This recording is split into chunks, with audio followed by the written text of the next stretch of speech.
तो बंगाल में चुनाव के दौरान भी कई जगहों से बम और हथियार मिले थे।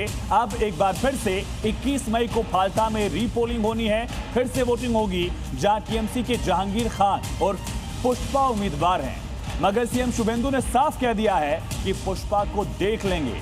देखिए शुभेंदु का टीएमसी के पुष्पा को ओपन चैलेंज। बंगाल के मुख्यमंत्री शुभेंदु अधिकारी सत्ता संभालने के बाद पूरी तरह से एक्शन मोड में हैं। गुंडई, उपद्रवियों और राज्य की शांति भंग करने वालों का इलाज कर रहे हैं। देखिए, डर का माहौल था, हायरार्की तोड़ दिया, कोई सिस्टम नहीं था, डिसिप्लिन खत्म। अब शुभेंदु ने टीएमसी के पुष्पा को ललकारा है। डायमंड हार्बर में खड़े होकर फाल्ट से टीएमसी के उम्मीदवार जहांगीर खान को चुनौती दी है। कहा है कि इस पुष्पा को अब मैं देखूंगा। আর কোথায় গেলেন তথাকথিত পুষ্পা নাকি নাম? ও ডাকাতটা কোথায়? দেখে নেব, ভেঙে দেব, কেটে দেব, এসব অতীত। কোথায় পুষ্পা? আমার উপরে ছেড়ে দিন, আমার উপর ছেড়ে দিন।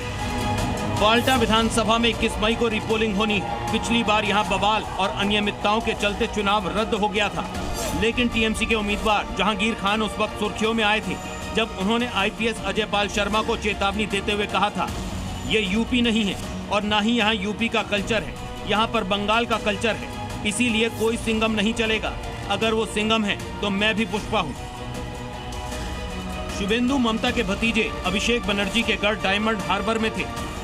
शुभेंदु अधिकारी ने कहा कि फाल्टा में अब की बार हिंसा मुक्त चुनाव होंगे। उन्होंने लोगों से बीजेपी को जिताने की अपील की और कहा कि टीएमसी के वोटों की गिनती शून्य ही रहे। 1 লক্ষ মার্জিন চাই, আর চাই শান্তিপূর্ণ ভোট। কোনো ছবি, কোনো ঘটনা যেন আমাদের চোখে না আসে। मुख्यमंत्री शुभेंदु ने पुलिस अधिकारियों को आदेश दिए हैं। कहा है कि पेन पेपर लेकर बैठ जाओ।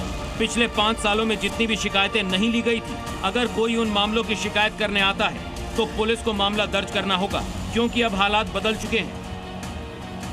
शुभेंदु पूरी तरह से एक्शन मोड में दिखाई दे रहे हैं, लेकिन सबकी नजरें 21 मई पर टिकी हैं। उस दिन फाल्टा सीट पर रिपोलिंग होनी है। सीएम बनने के बाद शुभेंदु की यह पहली अग्नि परीक्षा है। ब्यूरो रिपोर्ट, जी मीडिया।